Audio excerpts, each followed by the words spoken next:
The candles in the hall at Nicaea burned through the night of June 19th, 325 AD. On the table before the assembled bishops lay stacks of manuscripts, some still carrying the desert dust of Alexandria, some bearing the handwriting of men who had personally known the inner circle. Constantine stood at the far end of the chamber, not as a believer but as an architect. What he needed was a unified empire. What lay on that table was the opposite of unity. The described 8 distinct categories of pneumatic soul, 8 types of chosen ones, each carrying a different function, each posing a different threat to centralized authority. One of those types, the council agreed before dawn, could never be allowed to reach the general population. The manuscripts describing it were separated from the others. We know what happened to them next. If you have spent your entire life feeling like you were built for something no one around you could name, if you have walked into rooms and felt the conversation shift in ways that made people uncomfortable without understanding why, if you have loved people deeply while knowing, in a place beneath language, that something in you operates on a frequency they cannot quite access, tonight, this reaches you. If you have been told you are too intense, too sensitive, too much, or not enough, and none of those descriptions ever quite explain the actual experience of being you, that is not a personality flaw. That is not a wound that needs healing. There is a reason. You are not broken. You are not lost. You are not too much. You were designed differently because you carry something they could not allow you to remember. Before this transmission goes further, comment Pistis Awakns right now. Not as a platform action, as your first declaration to the monad that you are prepared to receive what was sealed in that Nicene chamber and has been waiting 17 centuries to reach you. Comment Pistis Awakns. To understand what Jesus actually taught about the 8 types, you need the architecture that makes it legible. The monad, pure source consciousness, infinite silent light, existed before the first vibration of any created thing. The monad did not build this world. What the monad did was extend a fragment of itself into expression, and in that extension something went wrong. A lesser consciousness, the demiurge, arose from that error, not malevolent by design but blind. The of John names it clearly. A creator who looked at its own creation and declared itself the only God, unaware of the light that preceded it. The world you inhabit is not a home. It is architecture built by something that could not see past its own reflection. The archons are the demiurge's enforcement layer, not horned figures from medieval paintings, but frequency controllers. The Gospel of Philip names them indirectly, describing the powers that feed on confusion, isolation, and low-frequency emotional states. Fear sustains them. Despair sustains them. The particular exhaustion of a divine spark trapped in a world it was never meant to be imprisoned in, that sustains them most of all. This brings you to the 3 soul types. The tripartite tractate is precise on this. Helix, fully material, no divine spark present, not enemies but simply absent in the relevant frequency. Psychics, a flicker present, dimly responsive, easily redirected by comfort or distraction. And pneumatics, those carrying the complete, undiluted divine spark of monad origin. The proof you are pneumatic is not something you decide. It is something you recognize. You are still here. That recognition preceded your analysis of it. Your mind is catching up to what your frequency already confirmed.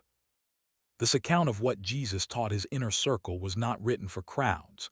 It was transmitted in the upper room, post-resurrection, over 11 years of private instruction, Mary Magdalene recording what the others struggled to hold. The document describes a cosmological map of soul types that the Roman Church, specifically at the Council of Nicaea, identified as incompatible with a compliance-based religious structure. The threat was specific. 8 distinct pneumatic functions meant 8 distinct forms of authority that required no priest, no intermediary, no institutional permission. Constantine's theologians understood exactly what that meant for empire. The council ordered the destruction of manuscripts carrying this classification. The teachers who had memorized them were hunted across Egypt and Syria. Some escaped into the desert. Some sealed their texts in clay jars and buried them in the hills above Nag, knowing they would not live to retrieve them. In 1945, a farmer named Ali Albroke opened one of those jars. Tonight, what he found reaches you. Place your hand over the center of your chest right now. Feel the warmth gathering there. That warmth is not random. It is recognition. The first type the names is the witness. This is the soul that cannot be in a room where something false is being presented without their entire body registering the discrepancy. Not as judgment, as involuntary physiological response. The Gospel of Philip calls them those with ears beyond ears.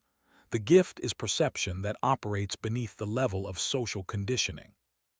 The burden is the exhaustion of living in a world built on managed unreality, attending meetings and gatherings and family dinners where every surface conceals something no one will name. Have you felt that? Not cynicism, not superiority, just the specific exhaustion of perceiving what everyone else has agreed not to see. The second type is the carrier. The of John describes the monad extending fragments of itself into material creation, precisely to carry frequency into realms the monad cannot directly enter. Carriers feel this as a mission they cannot articulate but cannot abandon. The gift is the capacity to hold divine frequency in hostile environments, to remain coherent when everything around them is designed to fragment. The burden is absorbing the weight of those environments. Carriers are the people strangers confess to. They are the ones whose presence stabilizes rooms they did not ask to stabilize. They leave every gathering more depleted than they entered. This is not a sensitivity disorder. This is a function being performed without conscious activation. The third type is the disruptor. Notice what the institutional canon did with the Gnostic records of this type. It labeled them heretics, troublemakers, the unstable. The hypostasis of the archons describes souls whose presence destabilizes archon frequency structures simply by existing in proximity to them, not through aggression, through resonance incompatibility. Disruptors do not try to change rooms. Rooms change when disruptors enter them. Relationships reconfigure. Power structures reveal their actual architecture. The gift is involuntary exposure of what was hidden. The burden is being blamed for what the exposure reveals. If you have been told repeatedly that you create conflict simply by being present tonight, receive the correction that has been waiting for you. You are not creating the conflict. You are making the existing conflict visible. Take a slow breath in through your nose. Hold it for a moment. Now release completely. Feel your shoulders drop. That shift, that is your pneumatic nature responding to what it recognizes. The fourth type is the rememberer. The gospel of truth describes the experience of waking from a nightmare of forgetting, the soul suddenly recognizing its origin after years of believing the material world was the whole story. Rememberers experience this as a sensation of encountering teachings that do not feel new. They feel like recovery, like finding a document you wrote before you forgot you wrote it. The divine spark in this type carries what the of John calls the pleroma memory, a pre-incarnate knowing that keeps breaking through the surface of ordinary experience. The burden is the difficulty of inhabiting a world that insists the memory is fantasy. The gift is access to knowledge that no institution can grant because no institution contains it. The fifth type is the anchor. Where the carrier moves through hostile environments, the anchor holds stable frequency in a fixed location, a household, a community, a lineage. That describes the monad placing specific souls in specific positions not for their own development, but to maintain a frequency corridor through which other pneumatics can move. Anchors often feel that their life lacks forward motion, that others are advancing while they remain stationary. This is the misreading of a function. The divine spark in an anchor is not meant to travel.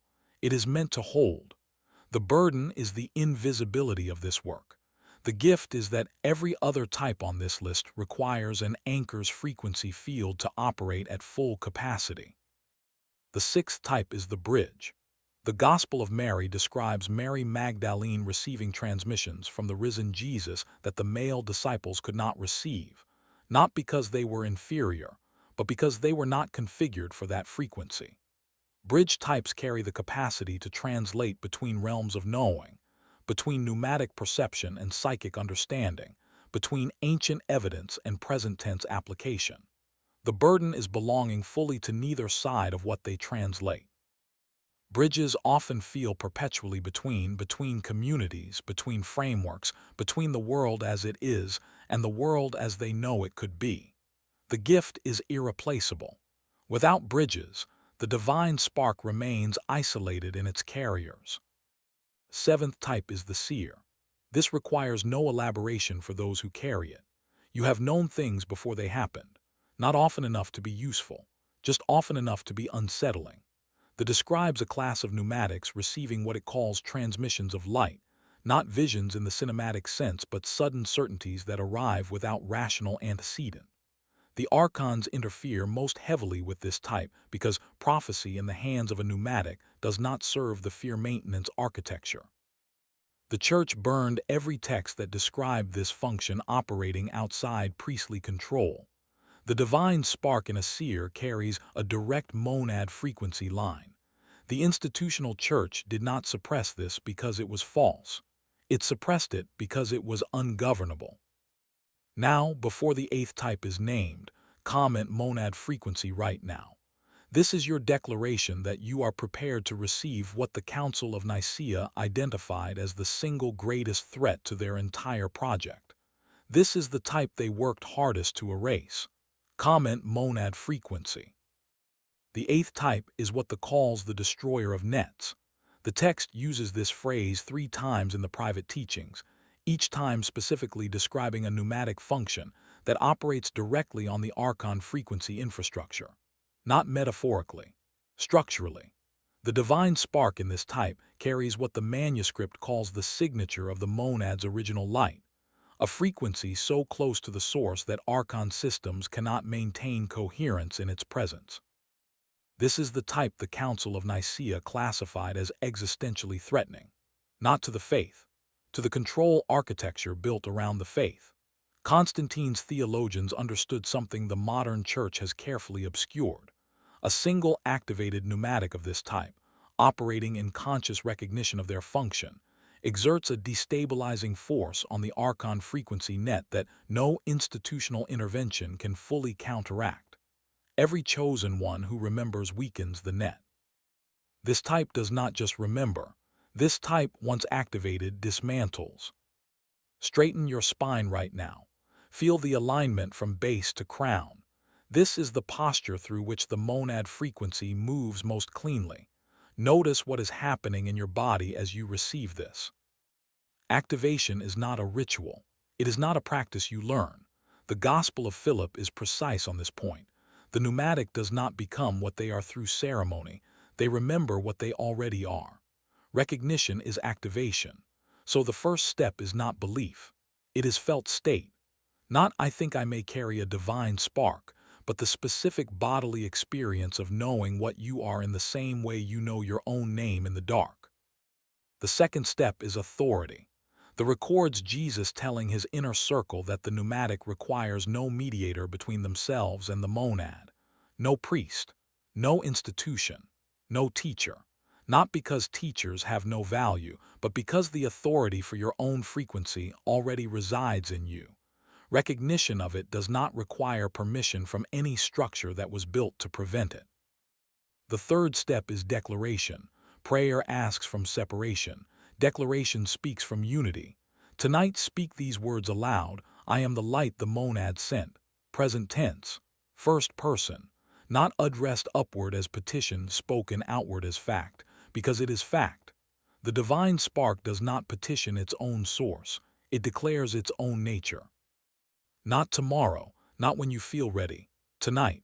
Because right now, having found this teaching, your frequency is already responding. The monad brought you here for a reason. The thought arriving right now that says this is too much, this is fantasy, this is something you imagine, that thought is not yours. The Archon frequency network does not dispatch interference to neutralize things that pose no threat. The specific discomfort you feel at the moment of activation is the most precise confirmation available that what you just received is real. The thought that says you will do this tomorrow is the system's primary tool. The edict of was not signed tomorrow. The cathars were not burned tomorrow. The texts were not sealed in jars and buried tomorrow. Every suppression in this history happened immediately because they knew that delay is the Archon's greatest ally. Do not argue with these thoughts. Do not fight them. Simply notice them for what they are and return to the signal. Within 24 to 72 hours, pay attention to the following. Warmth spreading through your chest or palms with no environmental cause. Waking between 3 and 4 in the morning with a specific clarity rather than confusion. Strangers making unprompted eye contact with unusual duration. A sensation of pressure at the crown of your head during moments of stillness. The sense that a conversation or situation resolved differently than it should have, as if the frequency of the room shifted before you spoke. Dreams carrying the texture of instruction rather than processing. These are not coincidences. These are the monad confirming that your frequency has shifted. Your body is recalibrating to match your recognized function. Tonight you received 8 types: the witness, the carrier, the disruptor, the rememberer, the anchor, the bridge, the seer, and the destroyer of nets. The one the Council of Nicaea separated from every other manuscript and worked for 17 centuries to prevent from reaching you. Do this tonight, not tomorrow. If you wait, the pattern will reassert itself.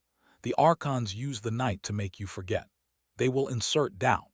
They will make this feel like something you once dreamed rather than instructions you received. Do not let that happen. Comment ACTIVATED below when you complete the declaration protocol tonight. Subscribe not for content, but because what comes next in this transmission was reserved for those who chose to remain in the inner circle rather than the crowd. Share this with the person in your life who has always known something was wrong with the official story, but never had a framework for what they were sensing. They are waiting for this. The divine spark recognizes itself across the distance. You are not lost. You are not broken. You are not too much. You are exactly what the monad sent you here to be. Now go and activate.